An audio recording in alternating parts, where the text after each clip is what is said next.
So it says here, societies resort in autumn. Girls who golf and drive, beauties of America's largest country homes, the colonial furniture craze. Lenox, Massachusetts, August 31st. You don't mind, do you? 1895. This is from the Los Angeles Herald. Do you mind? Yeah. I'm going to lose this if I don't record it. Okay. It is a part of the general perversity of things that Lennox's season begins just as its glories wane toward their setting. All summer long, the most beautiful gardens have bloomed. The fairest green award has beckoned. The big trees have stirred uneasily, rustling invitations to the friends that come not. And the Stockbridge bowl has laid mirroring the depths of the green loveliness, and there have been few to see them. Now the chatter of returning voices breaks upon the stillness, just as the first ivy leaves in the old stone walls are flaming scarlet, and in a fortnight or two, when the autumn has begun to robe the leaves in yellow for their burial, the season will be at its height. Lenox is a peculiar place, aside from the lateness of its season, and because of its peculiarities, because it is 2 miles and a half from any railway station, because there is no town with shop windows and brick blocks, because there are but half a dozen country stores and an absurd little crossroads post office and a single hotel of unpretentious size and ways, and because the night quiet of the place is as perfect as if in the heart of the wilderness, broken only by that clamor of the katydids, which is not a noise, but the very voice of autumn. Because of these things, and many think it stupid, but others smile and say they know it is altogether lovely. Lenox, the tiny village center, lies on the top of a hill 1,200 feet or so above the sea. 2 miles and more to the east, the railway passes it, running southward for a little, then curving to the west to Stockbridge, then south again through Great Barrington to the World. Between Great Barrington and Pittsfield, the former 15 or 16 miles south of Lenox, the latter 6 miles north, lies the garden spot of the Berkshire Hills. But Pittsfield is a busy little city with many shops and mills and a daily paper or two. Great Barrington has its upper part squalid mills and tenements, and even little Stockbridge has a railway station and a trifling water power. Lenox alone has no industry but the quest of amusement. Part of the amusement to an onlooker comes from the jealousies of the little towns. Pittsfield calmly, oh, I better stop it. It's getting too long. We will continue. Pittsfield calmly claims to be above envy, but incidentally calls attention to the fact that its East Street is the finest village street in New England, with its great houses and overreaching elms. Great Barrington bids us admire the beautiful valley narrowing rapidly to the grip of Keith Mountain and Christian Hill, and dwells on the glories of the great Hopkins Searle's palace of white stone behind its high battle-mounted wall. And, oh, wait, is it up here? I'm sorry.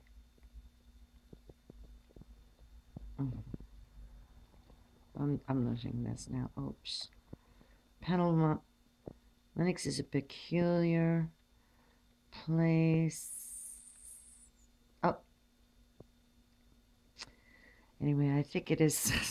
I lost it here. 5 miles from a railway station and perhaps half a mile to the nearest neighbor, when a word will bring to the door at any moment a perfectly pointed cart or, oh no, here oh darn. And the ladies, you were talking about, and the ladies can drive. By the way, nothing less than the tooling of a four-in hand would be dignified with this remark, and it is a four-in hand to coach or big break that a Lennox habitué means when he says that Miss Kate Carey, Miss Emily Sloane, John Sloane's daughter, and Miss Adele Sloane, who became Mrs. Burden last spring, Miss Leila Sloane, her younger sister, or Miss Pauline Whitney can drive.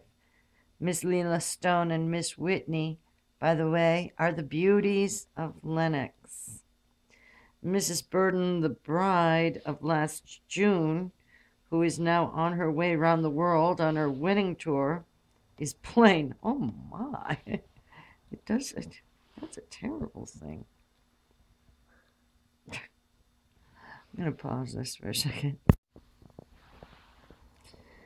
The solid fact about Lennox that awes a beholder is the bigness of the estates. Mrs. Hopkins Searles had grounds of 300 acres to leave to her handsome husband. Anson Phelps Stokes' cottage, Shadowbrook, is not only the largest country home in America, but it has enormous barns below it in the valley, and its thousands acres of land stretch away towards the summit of Bald Hill. Johnny Parsons, the counsel of the Sugar Trust, must have as many acres at Stanor. In short, the home grounds of these great houses cover from 100 to 1,000 acres each. Nor is it a mere fiction to call these places farms. George Westinghouse, Jr., the electrician, raises thousands of chickens in his coops at Erskine Park.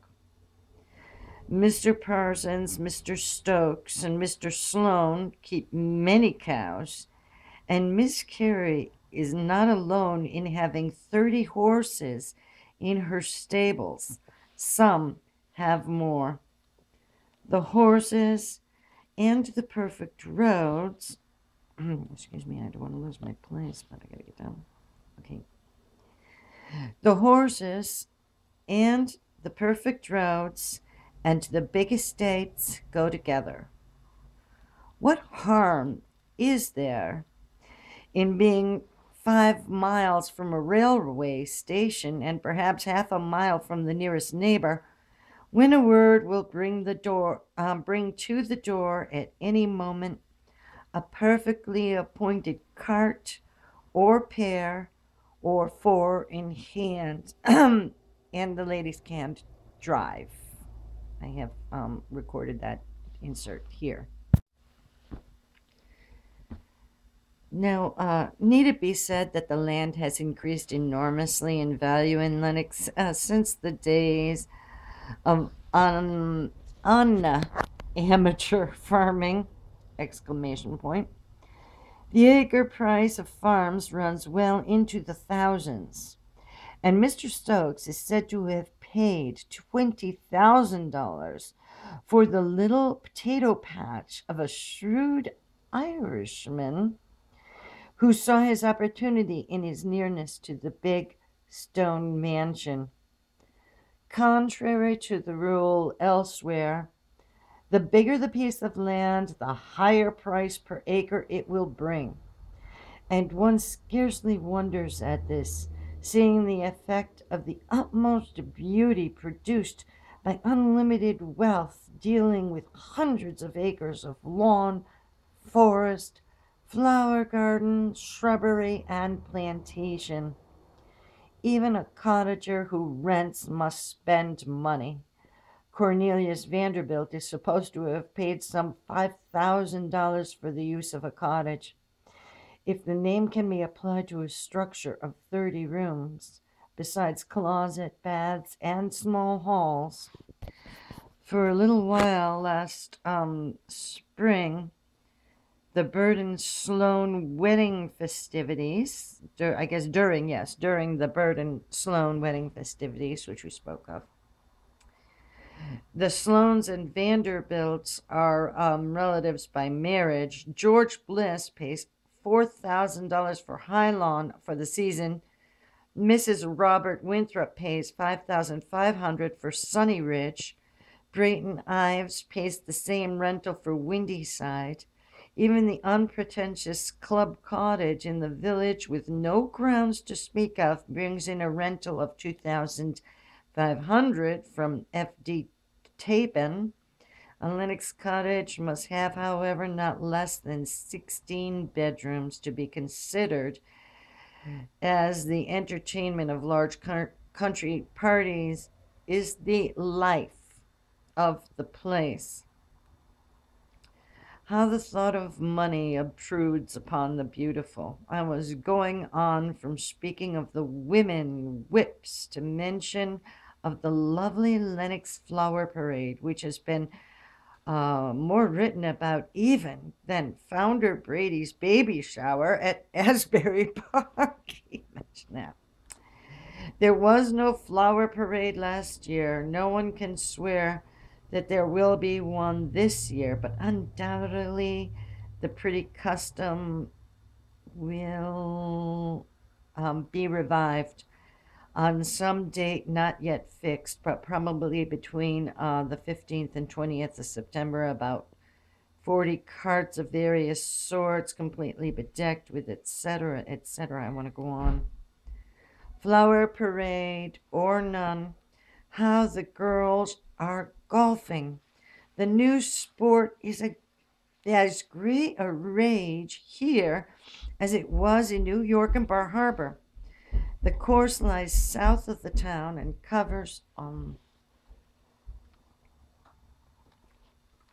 back up here, it's a very long article. Something like 2 miles. There is no clubhouse as of yet, only a few small tents. The course is rather easy, naturally, but some artificial obstructions, etc. And then, club life in Lennox. Now I'm going to read this. Pause. Club life in Lennox is modest and unassuming. The Lennox Clubhouse is a quiet little dwelling near the post office, neither large, imposing, nor much frequented on ordinary occasions. Indeed, all places of public resort in Lennox are of little account in appearance. The post office is tiny. The railway station is not only very small, but ridiculously shabby. The people who use it doubtless prefer it so. They could easily cause it to be changed if they wished. Okay, just like that. The boat clubhouse on the lake is a trifle smarter, but by no means large. Canoeing, rowing, and sailing are practiced, and though the lake is but a mile long, there is to be a regatta during the month for the Stokes Cup. Of course, the boat club is called the Lake Mackinac. This is hardly fair to the old name of the Stockbridge Bowl, which really gave the region its vogue and deserves better treatment, which really gives the region. Mr. William D. Curtis, who has been in Lenox since 1853, says that even at that date, a few smart people had begun coming to Lenox, and the Berkshire Hills attracted doubtless by what had been written of the life there of people like Holmes, Bryant, Longfellow, Mrs. Sigourney, Mrs. Martineau, Fanny Kemble, Mrs. Sedgwick Hawthorne, Fanny Purdue, N.P. Willis, G.W. Curtis, David Dudley Field, Herman Melville, P.R. James Fields, Dewey. Oh my goodness, these go on and on and on. What a literary society. And it goes on to end. Brooks, Winthrop, Emerson, Sargent, Lowell, Thoreau. Really, the list is long enough to establish for the Stockbridge Bowl, which was what all these people called it, a fame something like that of the English Lake District. And a pretty name it is, and well it describes the rounded contour of the lake and the way in which it nestles deep down among the green hills. One doesn't bear much in Lenox of married women golfing, or one doesn't hear much in Lenox of married women golfing or rowing or tramping or cycling, though the daughters of the rich have taken it to the wheel with enthusiasm, riding in tan leggings with ankle-high skirts, never in bloomers. The passion of the women of maturer years at the moment is for collecting colonial furniture and old knickknacks for the furnishing of their stately homes, which are usually in the colonial style.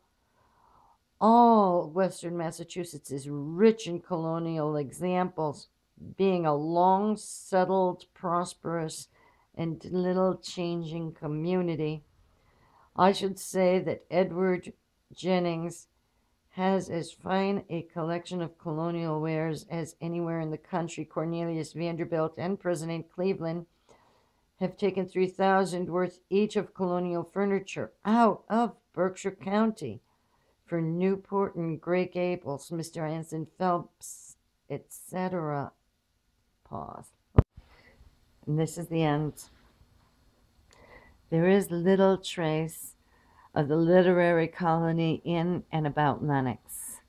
John Sloane's winter stands where Beecher's summer house was torn down. Bryant's home stands, not much changed, at a turn in the Stockbridge Road. Hawthorne's house has left no trace but a cellar wall overgrown with weeds. Fanny Kemble's cottage is occupied by Mrs. Thompson. High on the hill which Bryant used to climb, overlooking the bowl, stands Charles Lanier's cottage, Allan Wyndon, or Allwyn's, open to every breeze that blows, the highest and some say the fairest of all the Lenox places. Others yield the palm to William D. Sloane's Elm Court, a long, low building, bowered in greenery and looking out upon a lake from a jutting dormer window and broad vine-shaded porch upon its own brilliant gardens and the lake beyond. Lenox is a land for autumn dreams, a land of hills and lake and forest, a land of brilliant color, the abode above all places else of the September girl, the girl who walks and drives and golfs, whose cheeks are brightest, and whose step is light, who has had the beautiful summer's rest to fit her for the more beautiful autumn among the Berkshires.